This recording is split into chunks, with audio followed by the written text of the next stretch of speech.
Knick of Oh, Time Show. Go check out that show. It's a great show. It's a great show. New York, New York, big city of dreams.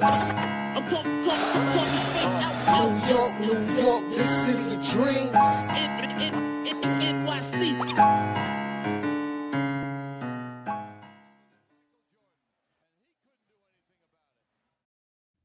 What's going on? This is Jay Ellis from the Knick of Time Show here, giving you that Knicks talk just Knick of Time. It's time to talk about some serious topics today because the Knicks lose to the Mavericks again, 114 to 97, and we're gonna have a serious talk today. Before we do, I'm gonna introduce you to my peoples. First and foremost, it's the man, the myth, the legend, the guy with the stats and facts. Ryan G's in the building. If there's a time to be concerned, now's the time to be concerned. Yeah, and of course, you already know it is the Latin assassin, Bleacher Report contributor, ESPN contributor, Lee Escobedo. Was good, Lee? I hate saying I told you so, but here I am. I gave this bum an F for coaching because I thought he deserved it. And he sure as hell does, and the clock is ticking. Well, here's the thing. I'm not here to defend the grades of whatever, or the rationale of it. I'm just here to talk about the reality of today. And the reality of today is when you're losing to a Dallas Mavericks team who has nothing really to compete for, who's missing most of their players, especially the important ones outside Cooper Flag, and you're finally healthy for the first time in 2 months, you expect that after getting beat by the Pistons, after getting beat by the Hornets, after getting beat by the Golden State Warriors, this team would have some pride and they would show a little bit more fight than what they have in this first half. Now, the Knicks were down by a lot. They were down 30 at one point in the first half, allowing this team to score 75 points in the first half. And this is one of these type of performances that gets a coach fired. And this is also one of these type of performances that gets a GM fired. Because when you go to the finals or the East Conference Finals or whatever, you fire a coach and say, hey, this is the right team. And because this is the right team, we need to hire another coach to get this over the promised land. So you fire the coach, you get another coach, and that coach is now underperforming on the defensive end as far as the Knicks go, and seem to consistently not be able to rally the troops or even get them to compete consistently in first and second quarters. It starts to send off alarm bells. You're at the point now where Leon Rose has to look in the mirror and you're in trouble, because even if you're now looking at Mike Brown and going, I'm justified in firing this coach because he's underperforming, now you're on the chopping block, right? Because you put the team together, you brought this coach here, you had Tom Thibodeau here, you got to a certain point, and now you're saying Tom Thibodeau was the problem, and now we're playing worse when Tom Thibodeau is not in the front office. So now you look crazy. So a game like this puts flags and alarm bells up, and now I feel like if this team wants to stay together, if Mike Brown wants to stay here, I kind of feel like the clock is starting to start with personnel moves, coaching moves, and even GM moves. I feel like the clock is starting just because of the high expectations that was set going into this season, especially with the failed signings of freaking Yabusele and bringing Karl-Anthony Towns here in the first place. So I don't know what you guys have to say about that. If you guys want to respond, go ahead. But that's where I'm at with it. I'm going to let Lee go first because Lee's the one who's really fuming, so I'm going to let him go first. Yeah, I disagree with you, brother. I agree with the monologue. Definitely 100% disagree with the start. I am here to defend my grade. My grade was an F for this bum-ass coach, and I laid out reasons specifically why. Because he is not exceeded in expectations. I said players have tuned him out. I said his rotations are ass. I said he stopped instituting off-ball action, and I said he was hired to be an upgrade, and he hasn't been an upgrade. He's got to the end of the month of January to turn his shit around before I become a complete fire Mike Brown person on the show, on Twitter, in my writing, everywhere. He has gotten to the point to where we're no longer even just the same. We have gotten worse. We went from being the 13th best defense to now the 19th worst defense. We've gotten worse on defense. We were the 5th best offense under Tom Thibodeau. Yes, we're the 3rd, but after this loss, I wonder if we dropped to the 5th, where now we're actually a drop-off on the offensive side too. For a coach that we were supposed to be the one to get us to the mountaintop, this is where I agree with you. Leon Rose's ass is also on the hot seat. Now Mike Brown and him are a duo. You can no longer pass the butt to Tibbs. Now the butt stops with you. So Fritz showed us in Stephon Bondi's tweet that James Dolan has never returned to his seat. That means some very tough conversations, as they are here, are happening in the front office. I'm telling you, man, if Mike Brown is fired, Leon must be fired as well. You cannot just fire Mike Brown, because Mike Brown was Leon Rose's hire. Tom Thibodeau was Leon Rose's hire. Every single move on this team, even retaining Mitchell Robinson, was Leon Rose's hire. This is your team, brother. So if Mike Brown fails, you fail too, and you fire both their asses the same day at the same time. I'm gonna respond to what you just said. Now, here's the thing: taking all emotion out of it, thinking logically, right? If you from January, I can say yes, Mike Brown is an F when it comes to January. When the team has a close to 70% win percentage and gets to the NBA Cup and wins it from the beginning of the season to December, then I can't say he's an F for the entire season. I'm saying he's an F for this month. Now, that F for this month can get you fired because of how far from grace he's fallen. So I'm not disputing anything you said about exceeding expectations and everything you said about the minutia of how Mike Brown performed. I agree with all of that and then some. But I'm just taking consideration where we were before, why for the first time 5 All-Stars have been nominated for the Knicks. 5 All-Stars have been nominated for the Knicks because of how well we were playing before January. And I'm not discounting that for the grade. So, yes, he's been an F for January, but I feel like he was like a B before that. B+ if you're being gracious. So it's and doesn't mean he's not going to get fired. And it doesn't mean that he hasn't fell so hard that he can't get fired if he keeps going his trajectory. I am just looking at the entire season and not just January.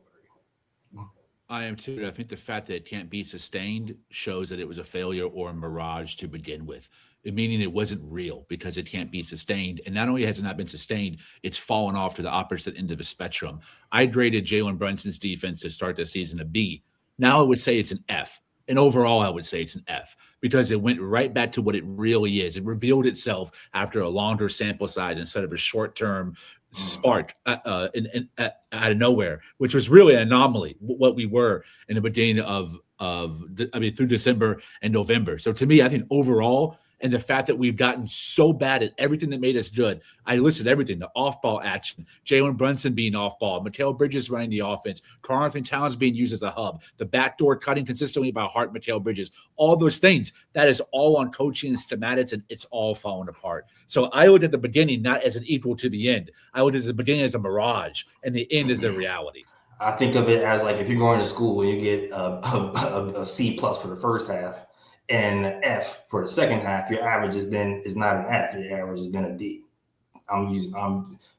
That's how I see it. That's fine. I mean, listen, you want to defend it. You want to disagree with me for giving it an F. This is what I want to be known for. This is my reaction to what happened. And I said it before this loss. I'm looking in disgust at how every single player has gotten worse. Our identity on both sides have gotten worse. I'm not going to pull any punches. That's why I said before I said F, I'm taking the kids' gloves off. This guy has been an F to me because he was brought in specifically to be an upgrade to Tibbs. And in that, he has failed in every way, shape, and form. How can you not give him an F when he hasn't exceeded a single expectation? Because I'm using I'm taking the emotion out of it. I'm evaluating the whole season, not just January. That's why I can give him a C- or a D, whatever the fuck I gave him. I don't know how you can be a fan and take emotion out of it. I don't see how you can do that. How can I be a fan and take emotion out of it? Because I'm capable of taking emotion out of everything if I have to. I definitely disagree with you. I'm talking emotion it powers the grade that you're giving him because you're angry at the example that he's given you as a head coach. It can't be extrapolated from it because as a fandom is emotional in itself. So you have to have some emotion, whether it's disgust or disappointment that goes into it. Not necessarily ire and anger and jump at the window, but there has to be some level of disappointment, which is also an emotion. Who said I wasn't disappointed? No, that's an emotion, though. That's what I'm saying. Who said I wasn't disappointed? I am disappointed. Just because I don't show my disappointment the way you're emotional too, brother. It's the same. That's an emotion. I have an emotion, but I can also make rational decisions with my emotions, and that's why I get grade. An F is rational. An F is irrational. An F is January. All right, listen, bro. If you want to stand on that and be remembered for someone who didn't give him an F, I don't care what I remember for. I don't care about remember for. I care about how I feel, and if you don't disagree with it, that's cool, but you're not going to tell me how to feel, and you're not going to say I'm not emotional, I'm not a fan because I don't agree with you, because that's not what it is. You told me how I would. You're trying to dispel me. You said no. You told me I'm not a fan because I'm not emotional. I don't know how you can be a fan and not be emotional. I think you are emotional because disappointment's an emotion. Exactly. Okay, so you're emotional, bro. We all are. But I'm taking my emotion out of the grade. You can't because disappointment. How you gonna tell me I can't? I just did. All right, bro. Whatever, man. This is bullshit. Just go on. Whatever, man. Whatever, bro. All right, so I'm gonna give my thoughts about this right now. So, when the hire was first made, if you guys remember, if Twitter remembers, YouTube remembers, I wasn't too thrilled about the hire because I have my concerns based on his time in Sacramento. Over time, I believe I try to make myself a bit more optimistic based on what I was seeing early from the team, especially seeing that he did incorporate some aspects of the offense that wasn't there before, which I think the Knicks needed, like ball movement, player movement, cuts being made to the basket, etc. And I think I kind of built myself up during that time to be like, okay, this was the right hire at the time. But as time went on and I see how the team collapsed, it just doesn't make sense to me how the team played well in the beginning of the season and it just tailed off like that. Now, listening to both Jay's arguments and Lee's arguments, I agree with both of them, but at the same time, I disagree with maybe certain aspects of it. Like, for example, I don't believe Leon Rose should be on the hot seat at the moment because I feel like although Mike Brown seems to be a failed experiment at the moment, I do feel like he's done more good than bad based on the moves he's made to where the Knicks were when he started to where the Knicks are now. So I don't think Leon Rose is on the hot seat at the moment. I do believe he deserves at least he at least deserves to make one mistake or so and try to correct it. Now, if he continues to make mistakes, then I'm like, okay, you know what? Now you're on the hot seat. Now you got to go. To me, the only person that should be on the hot seat right now is Mike Brown. To me, that's the only person on the hot seat because, as Lee stated, the Knicks are not better off than they were last season. When Mike Brown was brought in, he was expected to take this team to the next level. Last year, Thibs brought this team to the Eastern Conference Finals, which means that the next coach coming in, Eastern Conference Finals cannot be your floor. Your floor has to be NBA Finals because we didn't fire our coach that got us to the Eastern Conference Finals just for us to bring in another coach that's going to get us to the same level and not get further. And at the moment, this Knicks team looks far from that. This Knicks team don't even look like they can get out the first round with the way they're playing at the moment, much less make the play-in. So when you take all these things into account, the fact that Mike Brown's unable to reel his players in and get them refocused to play better, to me, that's a concern, especially over a long period of time with the players that the Knicks have on their team. This team is not a team full of young players. This team is a team full of veterans who have playoff experience, who knows what it takes to step their game up when needed. And the fact that they're failing at the moment, we've been on the players' ass for a while now, but the coaching staff has to take responsibility as well, because why aren't the right adjustments being made? Why are you not breathing life into this team? Why does this team continue to play lifeless? Even in this game, the first half, the defense was trash, and then the second half, they played better. But still, where is that effort throughout the game? Where's that effort for all 4 quarters? Why does it have to take till we get to the second half in the third or fourth quarter for the team to start play defense? Like, all these issues have been failed to be addressed. And I agree with Lee on this. I agree with Lee on this standpoint. Right now, I'd give Mike Brown 5 games to change it. Right now, 5 games is going to take us to January 30th. That's the end of the month. If the Knicks continue to go on the route that they're on at the moment, a change has to be made, because you cannot continue to have this team falter with the expectations placed on the team. I mean, Mike Brown has failed as a coach if the team continues to go down this route. So as for me right now, Mike Brown is on the hot seat. He has a limited time window to get things right. If he doesn't get things right, at this point, I'm firing the coach, and I'm looking at the roster as well, because I'm not the type to be like, okay, I'm not the type to just be like, okay, I'm looking at the, whole picture right now, and I'm like, okay, a drastic move has to be made at this moment. I'm more of a person where drastic moves are made in the off season. Middle of the season, you try to tweak things here and there. But if things continue to go bad, I might be on the boat where I'm like, you know what, a drastic move has to be made. You have to ship some guys out and bring in somebody that's going to really change the dynamic of this team. I'm gonna address the GM comment first. And here's what I'll say about the GM stuff. Even though if you feel like Leon Rose has done a great job so far, remember when Isaiah Thomas was the coach and he put the team together and he was talking and he was just like, hey, this team is great. The coaches just aren't doing a good job. Like, he hired 2 different coaches, right? He hired Lenny Wilkins and Larry Brown. After both of those coaches couldn't get the team right, then the front office looked at him as like, well, you put this team together. You're saying the team isn't right, and the coach is wrong. Now you go coach this team. And once he went there and tried to coach the team, it didn't work. Then he got fired. You know what I'm saying? So when you have 2 coaches in line and they don't work with 2 different coaches, even if you feel like he did a lot of things right to get Knicks back on track, I think at that point, that's when the front office is going to start to look at you and going, even if you're not going to get fired right away, you might have like 1 more coach before you get moved. And that's just what I've seen from these Knicks and from the history. Like, that's why I'm saying Leon Rose at this point is on the hot seat, especially if Leon Rose fires Mike Brown. You're admitting you're wrong halfway through the season, and now it's almost better. He has to pray that Mike Brown figures it out,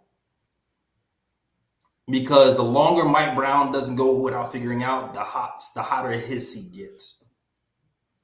You said it way more articulate than I did. And I know it's your monologue, but you paused. I was hoping it was an opportunity for me to agree with you, because I agree 100% with this take. Both Tibbs and Mike Brown were his hires. Also, Cat and Bridges were his moves too. And to me, they're 2 of the biggest reasons why we're falling the way that we are. So it's an accumulation of issues that have built up. Plus, he's been here a long time. 5 years, 6 seasons. It's a pretty long. That's more than most people. Certainly more than most Knicks GMs get. So listen, I know we have favorites. I know we love the continuity. But if it ain't working, it's got to change. And I think if Mike Brown, you got to fire him Larry Brown style in the middle of the season, because you get so much worse than you were before. Leon Rose, I agree with Jay Ellis, absolutely has to be on the hot seat. I would probably fire fire Mike Brown at the end of January. And then if things don't improve after that, Leon Rose has a go during the summer. I'll say this because it seems like I'm the only guy where I'm giving Leon Rose a bit more leeway and putting more of the hot seat on Mike Brown. Here's my thing, because although the Bridges trade doesn't look that great right now, the Cat trade definitely doesn't look too great right now. The way I see it, I'm like, roster construction, although the Knicks gave up 5 first-round picks for Mikal Bridges, however you want to look at it, player-wise, they only gave up Bojan Bogdanovic. And to me, I feel like that didn't shift the dynamic of the team. I feel like the trade that really shifted the dynamic of the team was the Cat trade.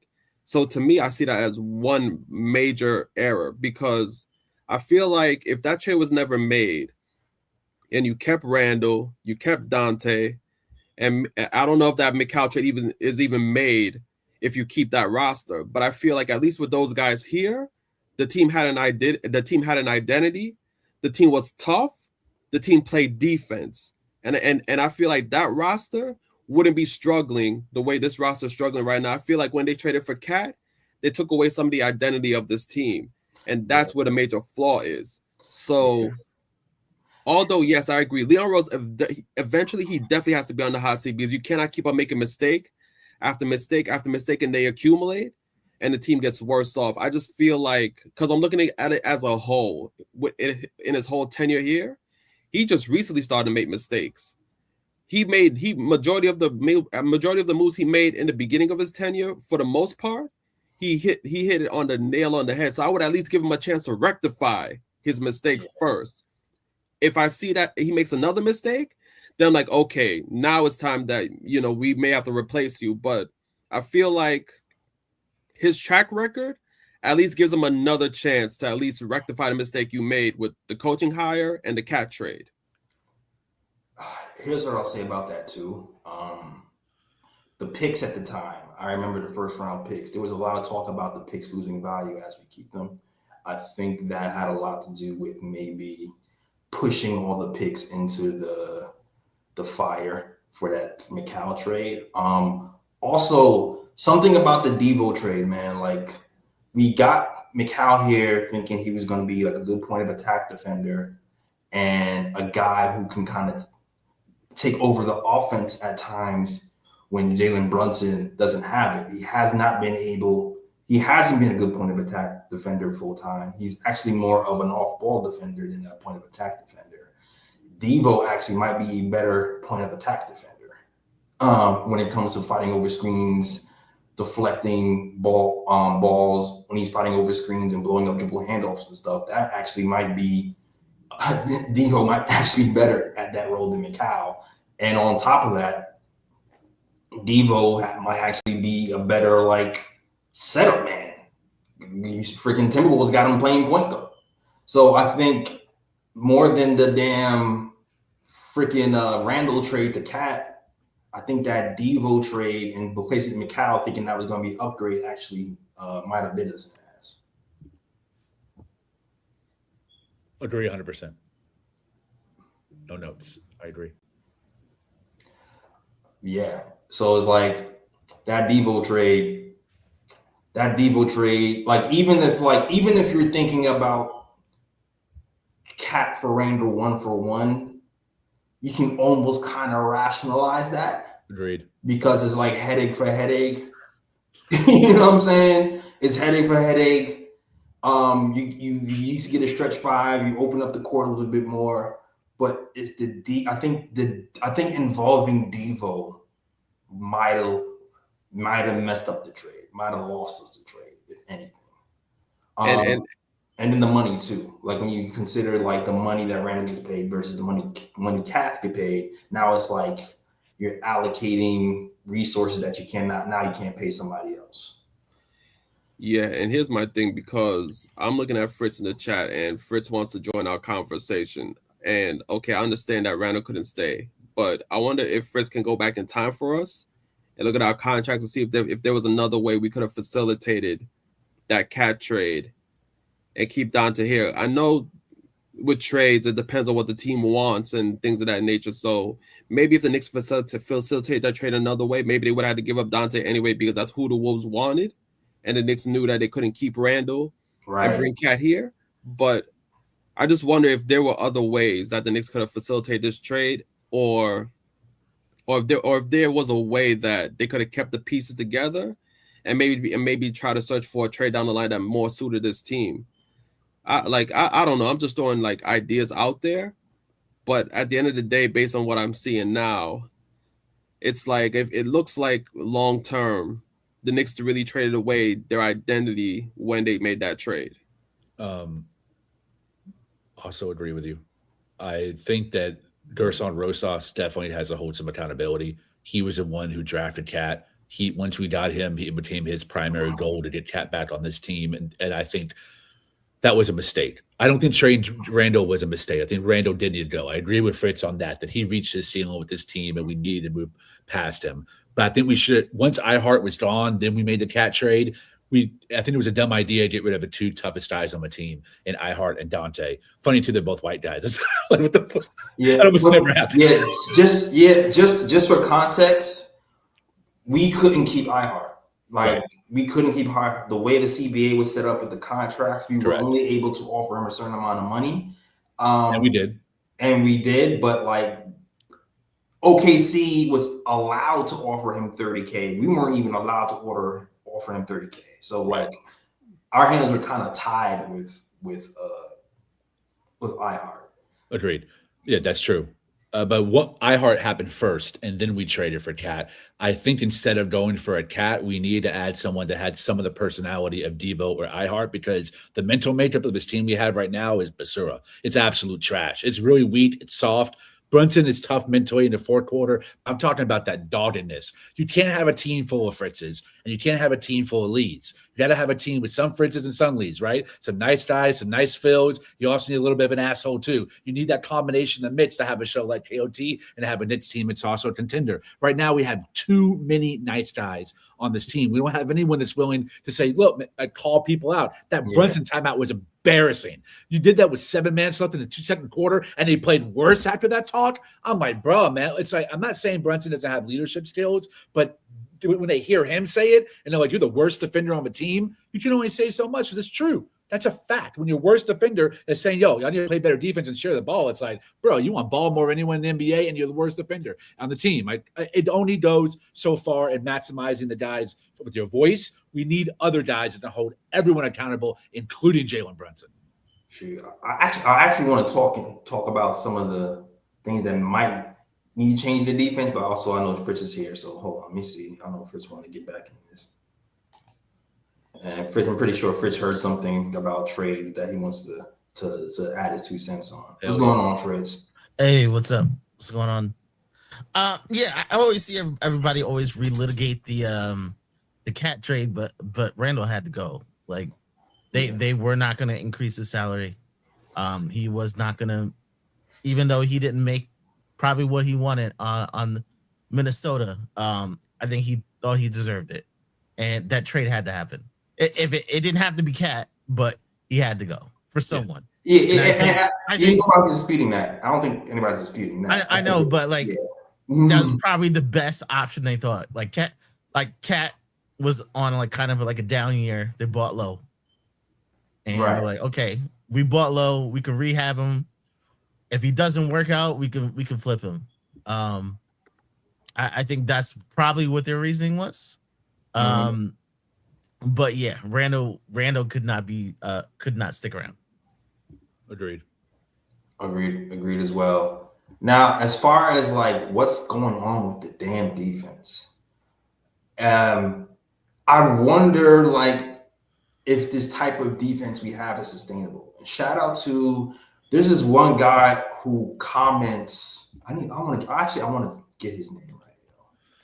There's one guy who comments in the KOT YouTube comment section like every damn show, and it's pretty much the same comment or along the lines of the same comment, but he'd be right.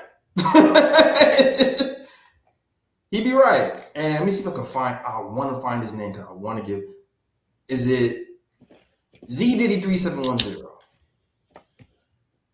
Shout out to Z Diddy 3710. When he talks about the defense, and I actually mentioned this last year, but not much this year, switching defenses, especially when it involves Cat. It seems like because our point of attack defense has kind of been compromised, unless you have Deuce McBride or Shamet playing, which is actually like when you watch the game today, when those guys were in and they were in at the same time, you started to see like the defense pick up, the turnovers started to force more, and we had 2-point attack guys who can fight over screens in the game at the same time. It started to force some turnovers, but we don't have those guys to start the game. We got guys who deflect balls in passing lanes. Pause. I mean, and OG can do some one-on-one stuff too as well.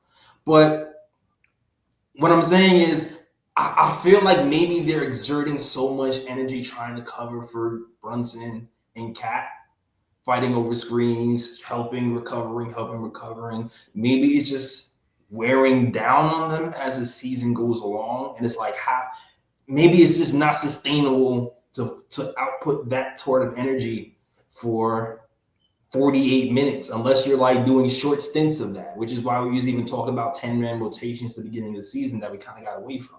You know what I'm saying? Like maybe that's a big part of what's happening and why we were top 10 at some point, and then it started to fizzle out after a week and a half, 2 weeks. Maybe it is not sustainable. I don't know. Maybe it is more switching. Maybe it is getting the zone better and employing point of attack, fight over screen defense when Deuce and Shamet is in. I don't know. I don't know if I'm crazy or not, but that's just something I'm thinking about, like why the defense has been so bad. But to me, it's just like the coach has this reputation of being a defensive coach, and in the beginning of the season, I'm saying he had that reputation with the Cavs. He has not done that with any team after that. Right. So he might be the best defensive coach in his mind, but I have not seen that in actuality. This is a new NBA. This is not 2015. Can he actually bring a good defense in 2026 with these pieces? I'm not sure, and I feel like that's what's happening right now.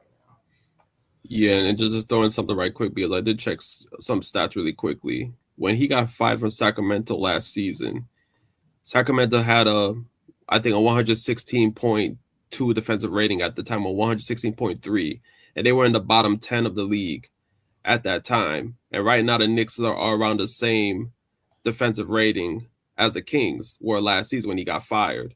So he has a reputation of a defensive coach, but as of late, he hasn't been showing that the defense that he coaches is elite. Yeah, go ahead. One thing that I'm not sure if it's just in my head, but they look a step slow. Like, and for a team that doesn't have old players, I'm just wondering, is it just a bad combination players that we just look so slow? Not only on offense, we look slow on defense. I'm just not. I'm not sure if. I don't know. It looks bad. Like I'm not sure what it is. I'm not sure if it's all the coach's fault. Like they look slow. They look physically slow. Bridges and OG have to be tired of cleaning up everybody's mess too. I feel like maybe they might stop trying as hard as they were as well, because both Bridges and OG have not looked the same as they were in December around the cup time. They both, I don't want to say taking a step back. I think they just have kind of checked out a little bit, which then points to the coach. First of all, we're talking about a guy this is his fourth month on the job, and he's already like maybe losing some players. Whoa, like that's a massive red flag. It's also important to note Mike Brown got fired in his second season in Sacramento. He had that first great overachieving season, light the beam, unanimous coach of the year. He got fired in the first third of his second season. It's also a massive red flag. I don't know if he lasted more than a year and a half with the Lakers either, or the Cleveland. I think he got fired maybe the first year of his Cleveland second tenure, the second time he went back when Kyrie was there. I mean, this is a guy who might wear out his welcome really fast, and maybe he doesn't have any damn answers. Maybe he really is a dumbass, and the reason that he's so collaborative is because he doesn't trust himself, and he wants to defer to other people to hold the accountability. And at some point, someone with some brains looks at that, and they're like, what the hell? Does this guy know what the hell he's doing? Ryan's right. None of us like this hire. But if you go back into the tape, none of us were excited. And Ryan is also right. We did talk ourselves into this. No one more than me. I wanted this to work so bad because Tibbs was so up and down. And I was up and down, and I had to take accountability for that too, for letting myself be affected by Tom Thibodeau. I also think he needed to be let go. But man, I wanted this Mike Brown thing to work. But what I'm seeing is more of in steam. It's effort. And effort comes from how bought in are the players on what the coach is telling them, not just in the timeout, but in practice, before the game, on the whiteboard, in film sessions, in one-on-one meetings in the office, all of those things. And I don't think Mike Brown might not have lost the locker room. He might have never even had it. Because Karl-Anthony Towns at the beginning of the season was like, we're trying to figure out the offense. And I was like, that's a strange thing for someone to say who we all thought was going to be used as a Sabonis hub. And then we didn't really see a whole lot of that at first. So I am very, very concerned. And I've been someone who has tried real hard to be in my Ryan game and not be concerned after regular season losses. But this is stacked up to the point to where it can no longer be ignored. Yeah, it's definitely an effort issue. I think the only thing that really saves him is that it's not his roster. There's just nothing. Just he inherited this team. I think he kind of gets a pass, probably to at least a trip past the trade deadline, because it's just not his roster. But also too, it's like when you're collaborating and you go, "This was your idea. You can't fire me. I'm doing what you told me." That also buys him some time. Because it's like, I didn't want to play such and such minutes. I didn't want to.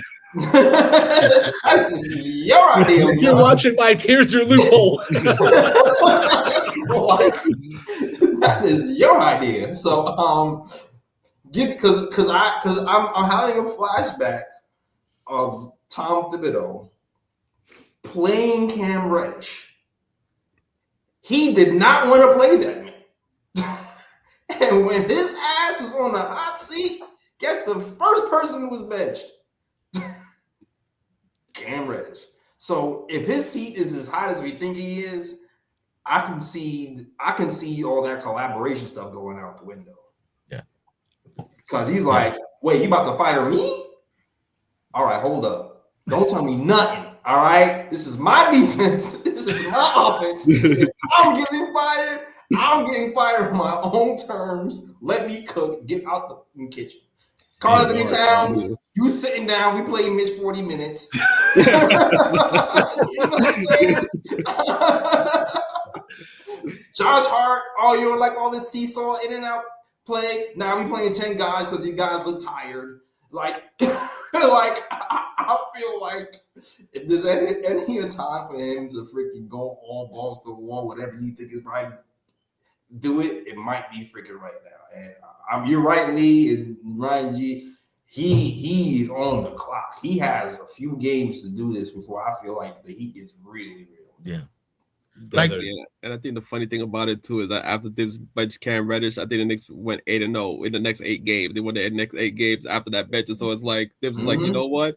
F it, like you gonna put me on the hot seat. I'm gonna do what I want to do. I'm gonna do what I need to do. And what he did, he got the Knicks back on track after he benched Cam Reddish, and eventually Cam Reddish was traded. Got an extension and all that. Mm-hmm. I'm getting some nasty PTSD in real time because the last time we fired a coach in the middle of the season of their first year was Phil Jackson in the worst season of my Knicks fandom. Like that is a like you're about to be in a laughing stock. Like that's when Knicks for Klitz returns. Is when you fire your head coach a third into the season or a little bit the halfway mark. That is effing embarrassing. It's really embarrassing on Leon. Now the Leon narrative changes completely. Whether he's fired or not, you have to start looking at him with a more critical eye. God, I want this to turn around, but I have to be honest with you guys. I don't think Mike Brown is it. I do not. Yeah, I really think fans need to cheer for this team because I think there's a lot of people say, hey, the Knicks will make changes to save the season. No. I think if the Knicks had to make changes, they would probably take a step back before they take a step forward. So I don't. So don't think, hey, we're just gonna do something desperate and we're gonna be back on top. You may take a step back instead of taking a step forward. That's the other thing about the situation too. It's like we can't make any big moves right now without saying we're just blowing the season up because the way the cap is set up and things of that nature. Like we can't just we trade a team and then nope, We've officially punted the season if we do that. So if there's any other thing that can probably save Mike Brown's ass is also who the hell is going to coach after Mike Brown? Who's second command here? Oh, great question. Yeah. None of them deserve it. Yeah. Yeah. So like career assistants, all of them. All of them. So like it's in everybody's best interest to make this work. When Tom Thibodeau was here, oh man, remember they had Kenny Payne, they had a bunch of guys who was like, if Tom Thibodeau's fired, we're fine. And then one by one they start to leave. Woody. Yeah. That is not the situation right Yeah, we gonna hire Mo Cheeks to take over, and the Knicks gonna become Mo Cheeks after that. Yo.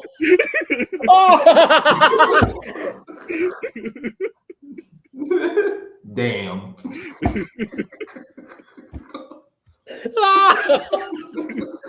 Oh, that's Hall of Fame. So, as frustrated as I am right now, and everybody else is, I better hope to God this man gets it together. Because if he doesn't, the options on the bench aren't there. The options for trade this season to get us to the top aren't there. Yeah. It's everything is next season. Yep. Everything is next season. Yeah. Yeah, you can't even say Johnny Bryant's about to get himself a head coaching job over there in Cleveland. So yeah, you can't even say his name out there. So yeah, I'm really cheering for this team to turn around. Listen, Mikal Bridges, freaking take it to the hole, please, and get more than 2 foul shots, please. Please. OG Anunoby, can you hit a 3 for once in your life? Karl-Anthony Towns, can you stop panic throwing the ball up looking for fouls? Like, I feel like you're just trying to hunt fouls at this point and just throwing anything up and praying you get bailed out. Go up freaking strong, yo. You're 7 feet tall, 7'2", 240? Go up strong. What's on? Flailing high. F the trying to get the foul. Get the damn bucket. Cat was bad today. Cat had so many offensive fouls that weren't called that, yeah, they need to start from one. Like, yeah, he probably could have had 10 fouls today. Question for the panel. 2 questions for the panel. Is the first move that you make firing Mike Brown? That's the move that I would make if I was going to make the first one. Is there another move that you would make if this continues? If nothing changes and we keep going direction downhill, what's the first move you made? And then if it's a trade, of the starting 5, who is most likely for you to be traded if you had the decision making? Ooh. Are you talking about this? You talking about off season? I'm talking about this season. Right. Say we lose the next 5 games. If we lose the next 5 games in a row, what's the major move you make? Is it fire Mike Brown? Yeah, for me, because the only reason for me it would be fire Mike Brown is because I'm afraid that if the Knicks make a trade and it's a drastic trade where they really shift the roster, and I already have it in my head that Mike Brown's probably not the right coach to take this team forward, I don't think I want Mike Brown coaching a drastically different team. Like, I would rather keep the team as is, fire Mike Brown, and then see what one of these assistant coaches can do. And then when the offseason comes, then we'll think about, okay, who we're going to hire next, what moves are we going to make to improve the roster, etc. Okay, I agree with that. What about y'all? I feel like, because to me the obvious move is moving Cat, but like that contract is too big to just do that in the middle of the season because I feel like you just end up rushing it and getting crap in return. Agreed. A la Luka Doncic. So like it would be an emotional rushed move to trade Cat right now and not do it in off season. So you would fire Mike? Yeah. Fritz? I wouldn't. I don't think they're gonna spend another $30 million right off the bat. I probably would trade Mikal. And I can't write this team in ink. I can't think about going over the second apron. I said if we went over the second apron, we had to love this team. I don't even know if I like it. Right. Yeah. Yeah. You know what I mean? Well said. And if I trade him, I'm not going to give back what I gave. And you just need a player who can give me effort. I think maybe you have to help out. Maybe you have to help out the offense. You have to choose. Am I going to focus on defense or am I going to work on offense? It's, and they both need work. So you can't say, I would trade Mikal, downgrade from Mikal and see if I can get a pick or two and go into next summer with 4 picks and see what I can make happen. I like that too, Fritz. Well said. Yeah, I think that's a good idea. I think Bridges should be traded first too. I agree. Would it be more prudent to do that in the offseason or now? I think Cat's off season. Cat's off season first. Yeah, I think Bridges at the deadline. But before that, I'm sitting players first. I'm sitting players. Fritz. I'm take 2 games off. Why? Yeah, you have to learn a lesson. Like this ain't a game right now. Oh, you talking about? Okay, I see. Here's the other thing about.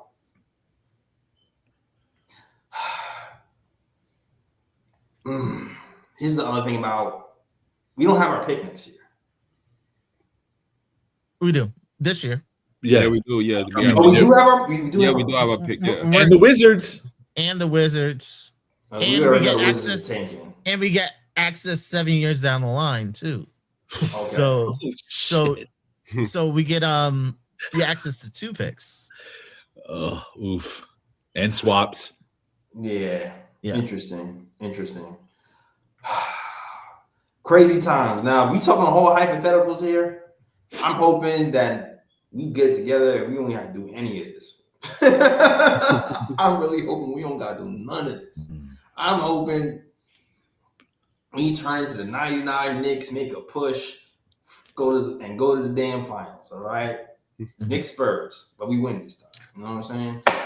That's what I'm hoping for. Facts. I do have a question though for the panel because Fritz just made me think of something. So, okay, say for example we trade Bridges by the trade deadline and we get a couple picks back or whatever the case may be for him in return. When the offseason comes, are you revisiting the trade for Giannis? Yes. If he stays with the Bucks? Hell, or are you considering another option? Yeah. To help this team out. You have to revisit it. You have to. Another reason why you don't go over the second apron is once you're over the second apron, you can only trade one player at a time. Like you can't group players together unless you end up under the second apron.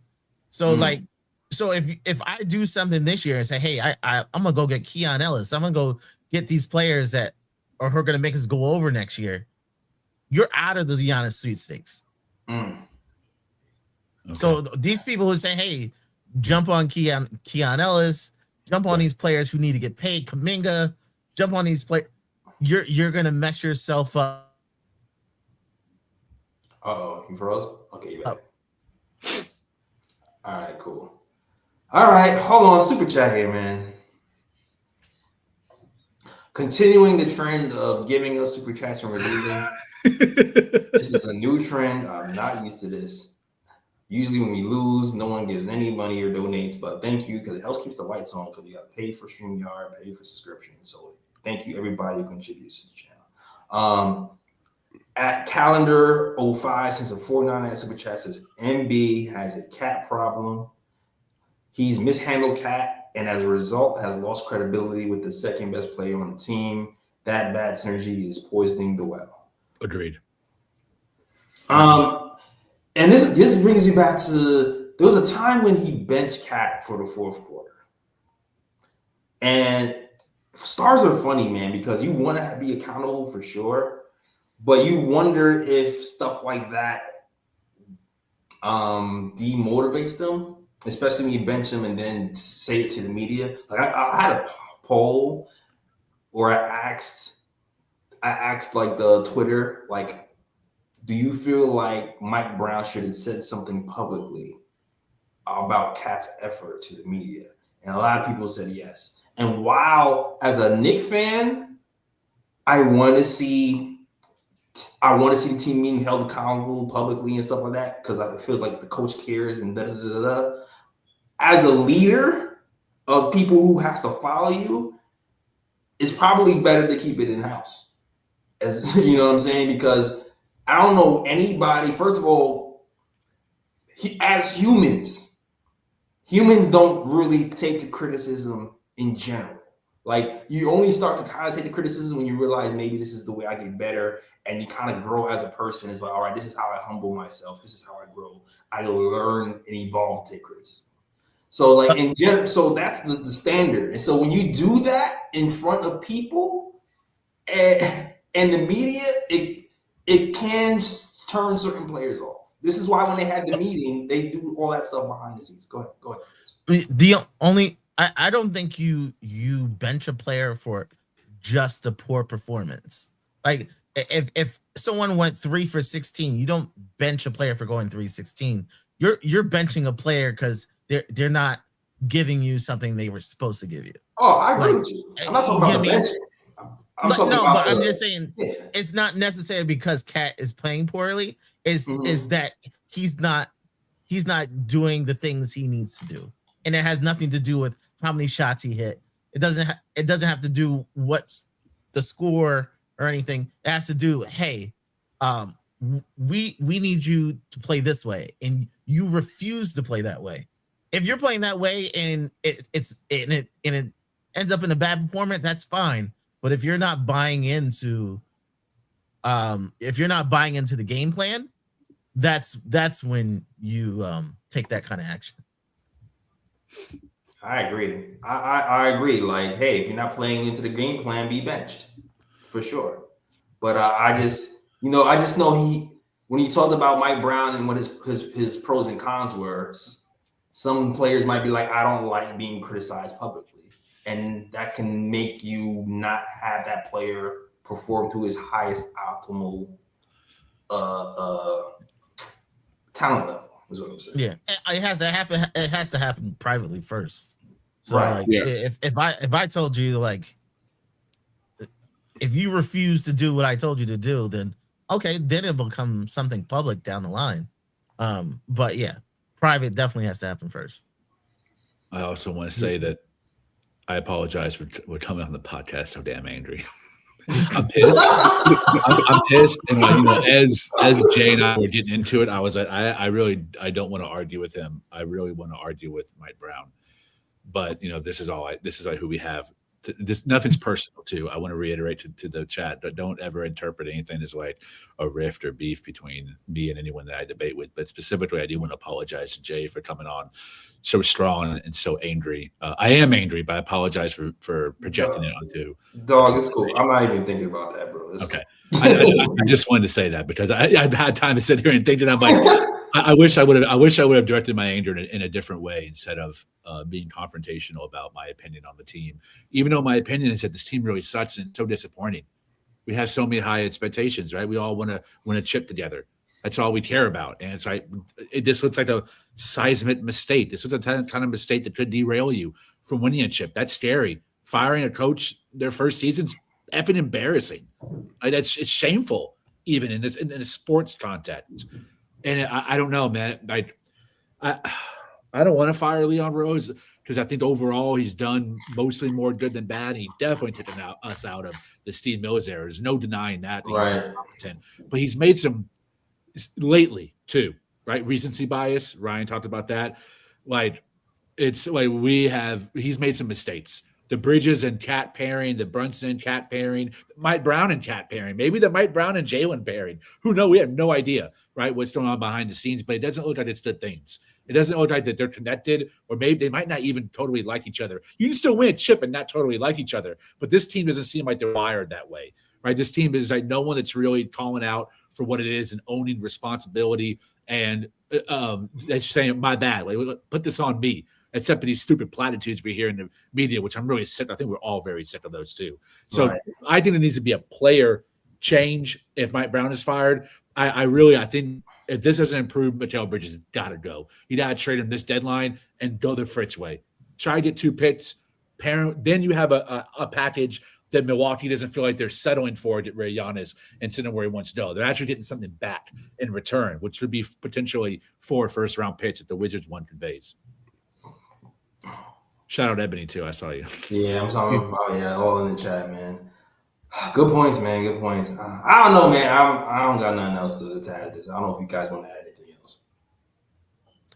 So the circle of friendship is done.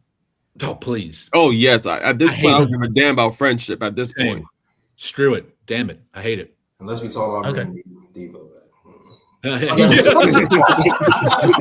Better friend. It's back on.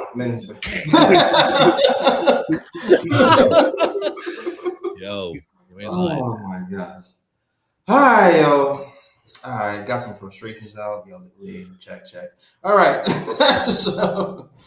Oh man. I'm reading. Anybody have anything to say in these comments? Shout out. My bad. I neglected the chat because of this conversation. Shout out to the chat, man. Shout out to people who's rocking with us in the KOT show. You're going to get raw emotions on the KOT show. You will. You will get honest analysis. You will get disagreements. You will also get jokes, like the Mochi's joke. You get it all here. And if you like the analysis with the emotion, with the jokes and the personalities, join the show. We're cool. All right. Hit that subscribe button. We have every game talking Knicks basketball. And hopefully Mike Brown will be here because we're starting winning. Okay. But shout out to everybody who's rocking with us. Shout out to Fritz who's modding and on at the same time. This is why he's the best mod in the game. Okay. Hell yeah. Shout out to Wash Sound. Shout out to Sporty Spice. She was so mad. She was like, I'm taking the pot off. But still in the chat. But still like that. Shout out to Ebony. Listen, man, I don't think anybody's ever actually seen you pissed. You're so like positive all the time. I actually feel like people might want to see you pissed, to be honest with you. Yeah, that's what I told her. Like, then you're gonna be like, oh, there's another side to shout out to GM30. Shout out to who else is in here, man? There's a lot of people here. Predicate. One shot D. The predicate is always shout out to the predicate, man. Wash Sound. Larry Cohen. Bridges can't be traded. Cat can't be traded. Cat's first, in my opinion. Well, you already gave us our reasoning for that. Jabroni says I would trade Mikal for Christie. Oh man. Damn. And Marshall together to get a superstar. We need to explore that. I mean, to be honest, that's not crazy. Yeah, to be honest, I probably would be with it. To be honest, I'd be with it. It's a good deal. How many times? Hold on, man. I'm sorry. You just made me mad thinking about the game. I'm sorry. How many times are random ass players going to get a career high on us? Or career high 3 again? It has to be scheme. It has to be. Like, okay, here's the thing. Transition defense, bad, right? I think they had 27-2 in the first half. This team has been bad at transition defense even when Tibbs was here. Yeah. That's always been here. So it's like, is that the coach? I don't know. That just be personnel. Yeah. But the career high 3s, again? From the same player all game again? Who's the dude that did with the Spurs and that? Like, Champagne. Champagne? Yeah. Someone has to be off with the scheme in here, man. Whether it be overhelping. There's a lot of overhelping. Yeah, a lot of overhelping. Yeah, definitely, for sure. I feel like the overhelp. We gotta play the gaps. Like we gapping too much. I think at some point we might have to, depending on who the player is, not help as much. Bro, 100%, bro. Yeah. Or like if we're going to help, like maybe live with the 2 outside of 3. I don't know. And that was under Tibbs too. That same shit was happening under Tibbs as well. And Jalen Brunson, man, like I don't know if it's the scheme. Jalen Brunson, he was so bad defensively. He was so bad for like. Yeah. He might be the worst defender in the NBA. Holy cow! I don't know. Is it an ankle thing or he was getting hunted like He was duck season. Yep. Or rabbit season. He was getting hunted. Like he didn't start playing defense till the third quarter. Yep. And I was like, oh no, now you playing defense. Like now we acting like we've lost what 7 of our last 10. Yeah, it's too late, man. Like y'all gotta pick it up. Y'all gotta act like y'all want to win in the first quarter and not in the third. It's fair concern that Mike Brown's bum ass has been around Pop, been around Kerr, and none of that rubs off on him. He doesn't bring any of that championship acumen to the Knicks. That shit's embarrassing and worrisome, in my opinion. Agreed. Definitely. Oh wait, is there an Ian tweet? Somebody said, "Pano, this is an Ian tweet." Wait, what am I missing? Some Ian tweet something? Let me get on Twitter real quick. Did Ian tweet something? Ian said we all need to do some soul searching. How we're playing right now is really inexcusable. Last year, the effort was always there. I haven't seen this lack of effort before today. It's embarrassing. Part of what Josh Hart said after the New York blowout lost to Dallas. I don't care what you'll say at this point. Same. Like y'all said that versus Detroit. Y'all said that versus the Hornets. When are you actually gonna do something? Like I'm tired of these empty ass quotes, man. Like Yeah. I don't care. I don't care, yo. Yeah, Josh Hart. We have to go out there with a sense of urgency. 40 games in, normally you don't put too much into struggles because it's highs and lows. But at this point, we have to play desperate because that's where we at right now. Well, they got to go out there and show it then. Y'all not playing desperate right now. Y'all hit rock bottom like 20 times in 2 weeks, bro. Like, shut the fuck up and play basketball. Like, that's where I'm at right now. Like, yeah, what are we doing right now? We had this talk already in Detroit. You had a team meeting. All right, I'm done. I'm just screaming at the mic now. Just seeing the quote just pissed me off. I don't want to see. I don't already know more quotes from this team.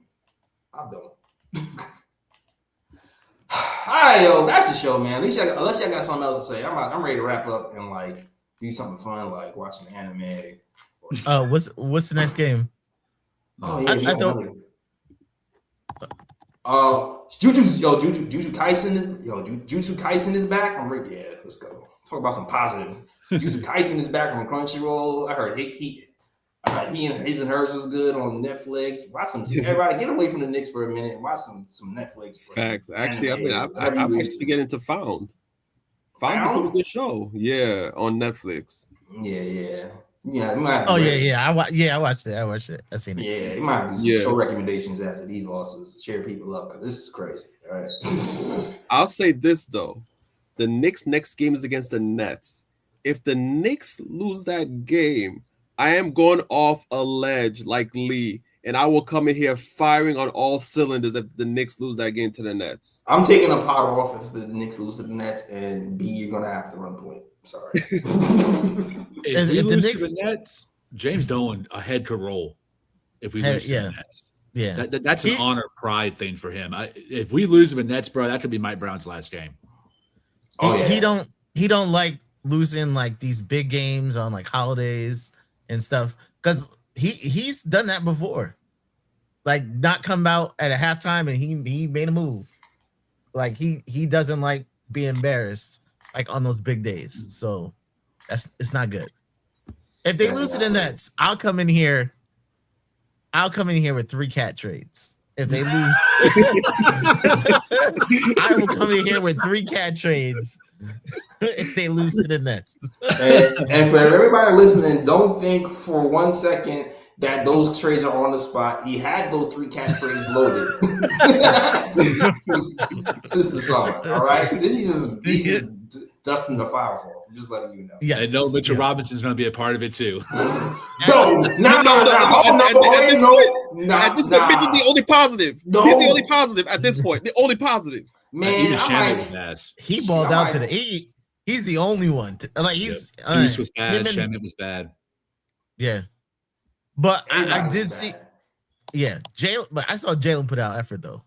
Like Jalen was trying to like drag this team, and yeah, it looked bad for him to just trying to drag the team, and the energy wasn't matching.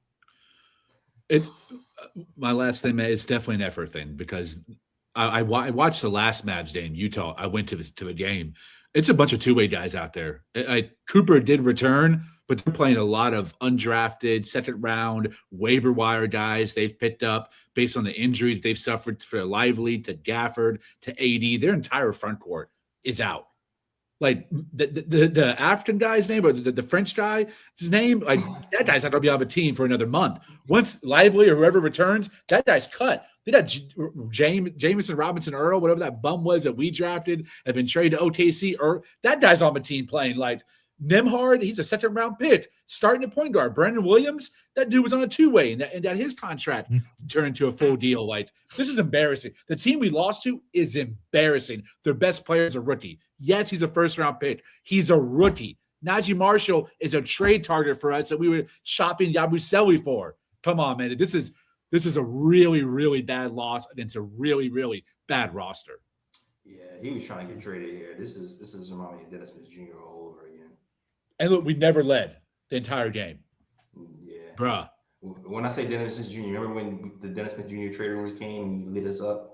And then he got here and he was playing like a bum. My bad. Old wounds. My bad. Okay. Did we talk about the All-Star? Do you think Cat's going to be? Should he? Hell no. Should. I think he needs that time off. He needs. Yeah. He needs all that time off. He needs the time off for sure. Shoot. I can't believe the year we have 5 people being voted in All-Star break. We collapse like this. This is nuts. Yeah. Mike Brown, bro. LeBron James and David Fizdale. Oh my god. All right, yo, that's the show, man. I'm ready to eat, watch some anime. You know, I'm a cupcake with my girl. I'm ready to get out of here. All right, yo, what's going on, Ryan G? Where do you find you, bro? Wait, hold on, Lee. Where do you find you? I apologize again, Jay Ellis, for directing my anger at you and trying to start a fight. I apologize, bro. I let my ire get the best of me. I try my best not to let it happen again, but these damn nits be testing me. If you do want to argue with me, find me on Twitter at _Leescobedel, LEEESCOBEDO. These nits suck, man. All good.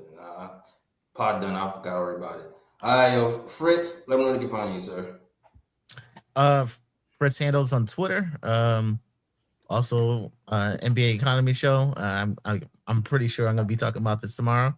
So, like, yeah, please subscribe. Or always catch me here on KLT Show. Yeah, get those cat trades early and subscribe to the NBA Economy Show. All right, Ryan G, let them know they can find you, bro. You can find me on Twitter at RyanGKOT. You can also find me on Instagram at Sir G is chilling. Sir G is chilling. That's SIR. G is CHILLIN. And my bro pick goes to the Knicks. And it's gonna continue to go to the Knicks as long as they keep on losing. It's gonna every episode we do is gonna go to the Knicks until they turn this around. And Wingstop is looking more like chicken tenders right now. That's all I gotta say. Barbecue chicken. Yeah, exactly. No more Rick Ross. All right, that's the show. Thank you guys for watching. As always, it is a mess for real in these streets. That's the show. We out of here. Peace. New York, big city of dreams.